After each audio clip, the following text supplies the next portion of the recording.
Hello students, आज अपने बात करेंगे अपने नए लेसन के बारे में जो है लेसन नंबर 17 अध्याय 17। इसका नाम है आर्थिक वनस्पति विज्ञान एवं मानव कल्याण। देखिए, आर्थिक वनस्पति विज्ञान जैसा कि नाम से ही पता है, ये अपने को आर्थिक रूप से मतलब पादपों से मनुष्य को आर्थिक रूप से क्या लाभ होता है उसी का हम इसके अंदर क्या करेंगे, अध्ययन करेंगे।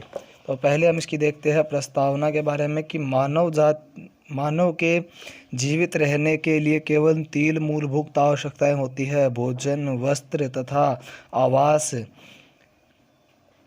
प्रागैतिहासिक मानव इन तीनों आवश्यकताओं की पूर्ति पादप जगत से सुविधाजनक तरीके से कर लेता था।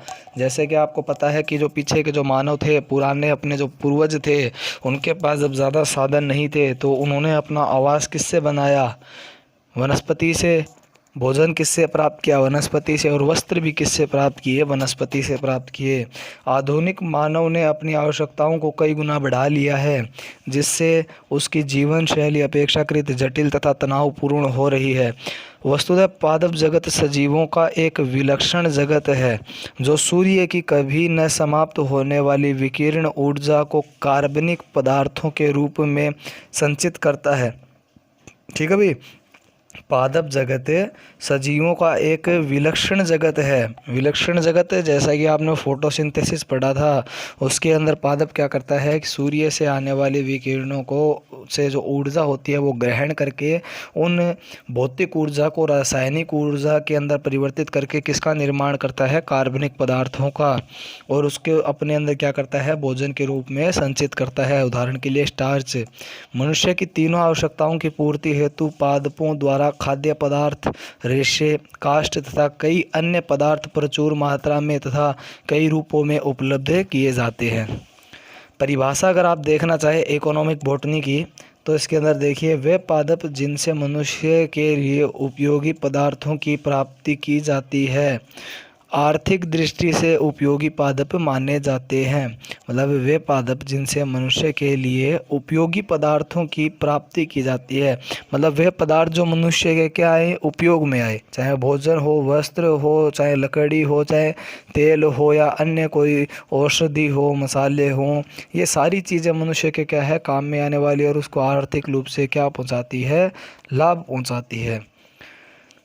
तो इसकी परिभाषा होगी, वे पादप जिनसे मनुष्य के लिए उपयोगी पदार्थों की प्राप्ति की जाती है, आर्थिक दृष्टि से उपयोगी पादप माने जाते हैं। ठीक है भाई। उपयोगी पादपों तथा उनके उत्पादों के अध्ययन को, मतलब वे उपयोगी पादप और उनके अध्ययन को हम क्या कहते हैं? आर्थिक वनस्पति विज्ञान या इकोनॉमिक बॉटनी कहते हैं। आर्थिक वनस्पति विज्ञान के अध्ययन के अंतर्गत विभिन्न प्रकार के उपयोगी पादपों व उनके उत्पादों को सम्मिलित किया जाता है। ऐसे कुछ उत्पाद हैं जैसे अनाज, दालें, फल, सब्जियां, मसाले, खाद्य तेल, औषधियाँ, रेशे, चाय, कॉफ़ी, रबर, गोंद, रंजक, कागज, मंड। मंड मतलब शर्करा या स्टार्च तथा शर्कराएँ, एल्कोहलिक पेय, इमारती व जलाऊ लकड़ियाँ या काष्ठ, धूम्रपान, चौर्णी तथा मादक पदार्थ। ठीक है भाई। नारकोटिक सब्सटेंस भी इससे क्या किए जाते हैं? प्राप्त किए जाते हैं, जो नशीले पदार्थ होते हैं। चारा, शोभाकारी पादप, सजावटी पौधे, सुगंध तेल, मतलब जो बालों में आप लगाते हैं, सुगंधित तेल जिनको हम उपयोग में लेते हैं, तथा जैव कीटनाशी आदि। उक्त सूची को देखकर यह अनुमान सहज ही लगाया जा सकता है कि वास्तव में पादप परिवार ही किसी देश का राष्ट्र धन होता है। ठीक है भाई। भारत जैसे देश जहाँ पर कि पादप जगत में व्यापक विविधताएं पाई जाती है, यह विषय और भी महत्वपूर्ण हो जाता है। यही कारण है कि हमारे देश का आर्थिक संपन्नता किस कृषि पर क्या है? आधारित रहती है। इसीलिए भारत को क्या कहा जाता है? कृषि प्रधान देश भी कहा जाता है। नेक्स्ट है अपना आर्थिक महत्व के पादपों का वर्गीकरण। वे पादप जो अपने को आर्थिक रूप से लाभ पहुंचाते हैं उनका हम क्या करते हैं यहाँ पर वर्गीकरण करते हैं। आर्थिक दृष्टि से उपयोगी पादपों का वर्गीकरण विभिन्न आधारों पर कई वनस्पतिज्ञों, ठीक है भाई, जो आपके वनस्पतिज्ञ थे, जो वैज्ञानिक थे, ठीक है भाई, उन्होंने क्या किया, अपने अपने अध्ययन के अनुसार इनको बांटा। इस संबंध में ए एफ हिल 1952 द्वारा, मतलब 1952 में इनके द्वारा अपनी पुस्तक इकोनॉमिक बॉटनी में प्रस्तुत वर्गीकरण सर्वाधिक मान्य है। इनकी जिसकी संक्षिप्त रूप रेखा निम्नांकित है। उसने आर्थिक महत्व के पादपों को 4 वर्गों के अंदर बांटा। पहले आते हैं खाद्य पादप, जिनसे मनुष्य क्या करता है, भोजन प्राप्त करता है, वो आ गए। सह खाद्य पादप, ठीक है भाई, मतलब खाद्य पादपों के साथ में उपयोग में लिए जाने वाले जो मसाले होते हैं, ठीक है भाई, जो पेय पदार्थ होते हैं जैसे चाय कॉफ़ी, तो सह खाद्य पादप जो खाद्य पादपों के साथ में क्या लिए जाते हैं, वो काम में लिए जाते हैं, उन्हें हम कहते हैं सह खाद्य पादप। औषधीय पादप, ठीक है भाई, जिनसे हम क्या करते हैं, औषधि प्राप्त करते हैं। औद्योगिक पादप, जिनको हम उद्योगों में क्या लेते हैं, उपयोग में लेते हैं। पहला आप देखिए खाद्य पादप, अनाज व मोटे अनाज के अंदर आने वाले जो पादप होते हैं, गेहूं, चावल, मक्का, जौ, बाजरा।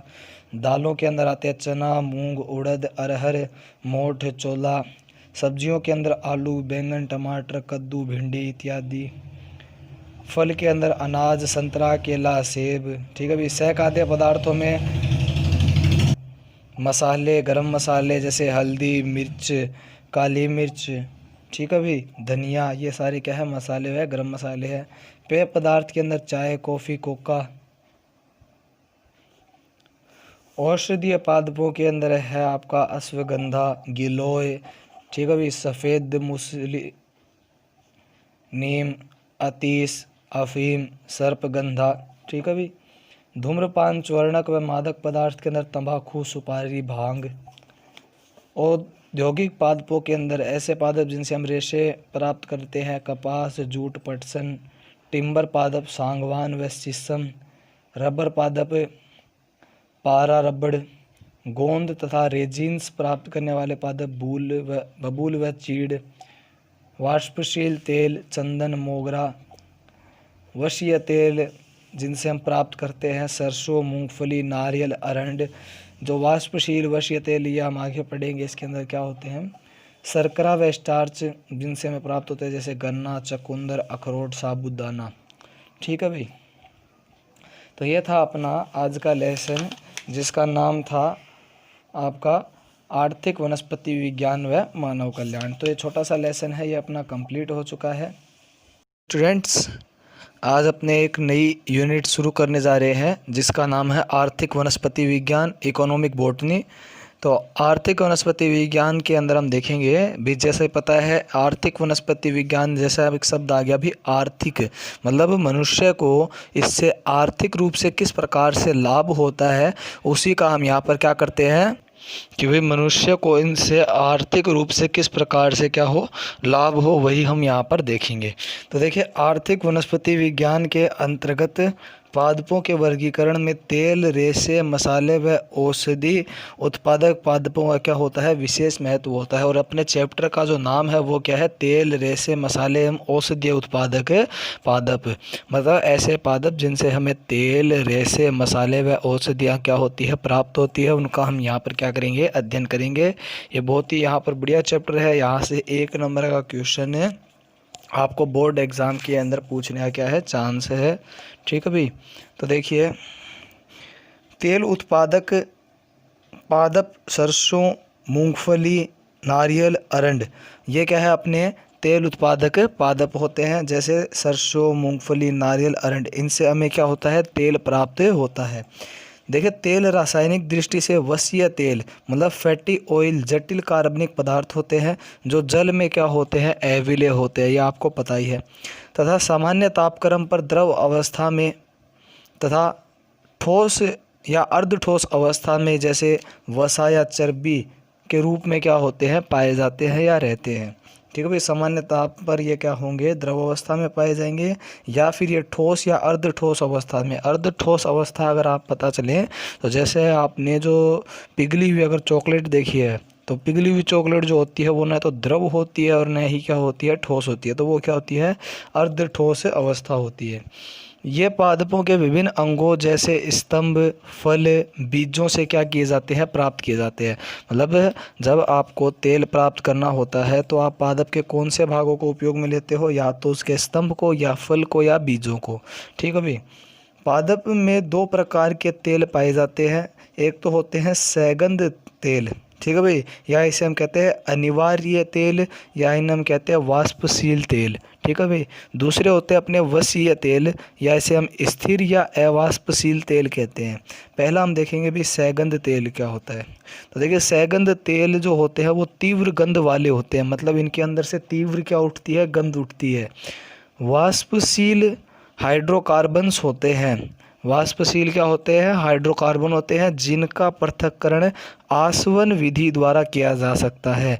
यह आप केमिस्ट्री के अंदर पढ़ेंगे, आसवन विधि, जिसके अंदर है तेलों को वाष्पीकृत करके इनको क्या किया जाता है, पृथक किया जाता है। ठीक है भाई। तीव्र गंध वाले होते हैं, वाष्पशील हाइड्रोकार्बन होते हैं, जिनको हम आसानी से आसवन विधि द्वारा क्या कर सकते हैं, पृथक कर सकते हैं। उदाहरण के लिए मोगरा, चमेली, गुलाब, खसखस आदि। ठीक है भाई। ये कौन सी श्रेणी के तेल है, सैगंध श्रेणी के तेल है। दूसरा देखिए वसीय तेल, अवाष्पशील होते हैं। वसीय तेल क्या होते हैं, अवाष्पशील होते हैं, जो वसीय अम्लों तथा ट्राइग्लिसराइड एल्कोहल या ग्लिसरॉल के क्या होते हैं, एस्टर होते हैं। इनको सामान्य आसवन विधि द्वारा पृथक नहीं किया जा सकता है। मतलब अगर तेल वाष्पशील है तो उसको आप आसवन विधि द्वारा क्या कर सकते हो, पृथक कर सकते हो। और ऐसे तेल कौन से कहलाते हैं, सैगंध तेल। अगर जो तेल है वो कौन सा है, वसीय तेल है, तो वसीय तेलों को आप आसवन विधि द्वारा पृथक नहीं कर सकते, क्योंकि ये कैसे है, अवाष्पशील तेल होते हैं। उदाहरण देखें तो सभी जो खाद्य तेल होते हैं, जैसे मूंगफली का, सोयाबीन का, सरसों का, सूरजमुखी का, व कई खाद्यों जैसे कई अखाद्य तेल जैसे करंज, अरंडी, नीम। ठीक है भाई। इनके जो तेल होते हैं ये कौन से तेलों की श्रेणी में आते हैं, वसीय तेलों की श्रेणी में आते हैं। अब देखिए वसीय तेल भी क्या होते हैं, कई प्रकार के होते हैं। वसीय तेलों के हम प्रकारों का अगर यहाँ पर अध्ययन करें तो देखिए वायु में खुला रखने पर तेल के व्यवहार के अनुसार वसीय तेल 4 प्रकार के होते हैं। अगर आप इनको वायु के अंदर खुला छोड़ते हैं, उसके व्यवहार के आधार पर हमने तेल को कितने भागों में बांटा है, 4 भागों में। पहला होता है शुष्कन तेल, दूसरा है अर्ध शुष्कन तेल, तीसरा है अपना अशुष्कन तेल, चौथा है वसा या चर्बी। ठीक है भाई। वायु में खुला रखने पर तेल की सतह पर एक लचीली परत बन जाती है, तो वो तेल कौन से तेल कहलाते हैं, शुष्कन तेल कहलाते हैं। अगर आप इसको वायु में खुला छोड़ोगे और कुछ समय पश्चात आप देखोगे तो इसके ऊपर आप एक नरम सी लचीली सी परत जमी हुई आपको क्या होगी, दिखाई देगी। ठीक है भाई। इसी कारण हम इनको क्या कहते हैं, शुष्कन तेल कहते हैं। मतलब वायु के अंदर खुला छोड़ने पर ये ऊपरी सतह से शुष्क पड़ने लग जाते हैं। ठीक है भाई। जैसे अलसी, सोयाबीन, कुसुम के तेल। ठीक है भाई। दूसरा देखिए अर्ध शुष्कन तेल, वायु के साथ लंबे समय तक संपर्क के दौरान तेल की सतह पर एक परत बन जाती है। ठीक है भाई। जिसे हम क्या कहते हैं, अर्ध शुष्कन तेल कहते हैं। अगर अधिक समय तक तेल क्या रहता है, वायु के संपर्क में रहता है। उदाहरण है इसका बिनोले का तेल, तिल का तेल, सूरजमुखी का तेल। तीसरी श्रेणी के आते हैं अपने अशुष्कन तेल।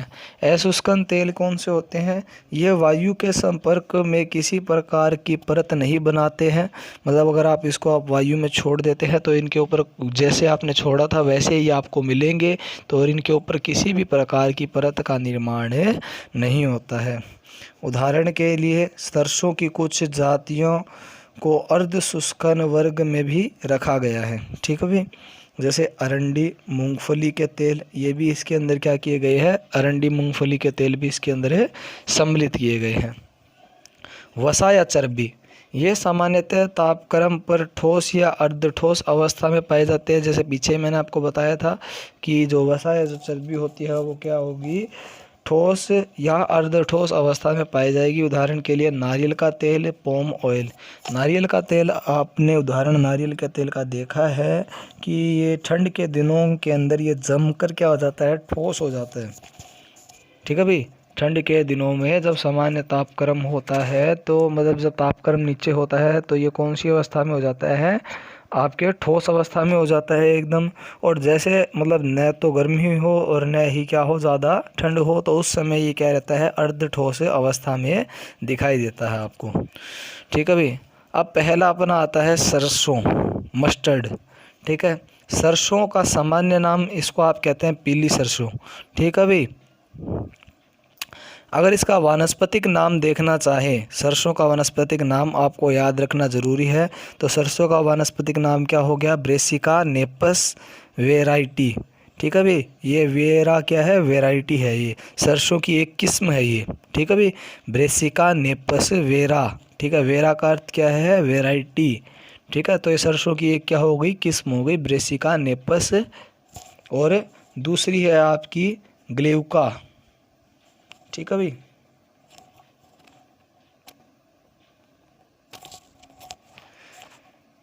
अब देखिए इसका प्राय नाम, प्राय नाम अगर आप देख, ब्रेसिका कंपेट्रिस सारसन। ठीक है भाई, तो ये इसका क्या है, प्राय नाम है।